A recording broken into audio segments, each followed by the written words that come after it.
Kenaikan harga beras di Aceh dalam sepekan terakhir dipicu karena sejumlah daerah penghasil padi terancam gagal panen seperti Gedong, Aceh Utara, Pidi Tangse, Aceh Besar, dan Banda Aceh. Selain karena dampak banjir di sejumlah kabupaten, masa panen di tiap daerah juga tak serentak.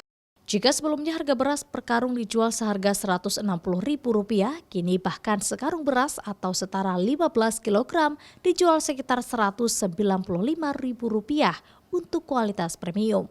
Sedangkan kualitas medium dijual seharga Rp170.000 dari harga sebelumnya Rp155.000 per karung. Sedangkan beras ukuran 5 kg atau ukuran karung kecil hanya naik Rp5.000. Harga beras lagi naik. Dari 170 naik 180.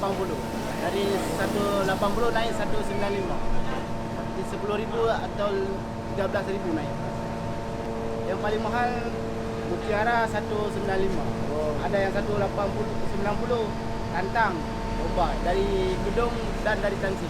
Meski harga beras naik, namun permintaan beras masih stabil. Diperkirakan stok beras masih bertahan hingga 2 pekan ke depan sambil menunggu panen raya tiba. Nova Misdayanti, Kompas TV, Aceh Besar.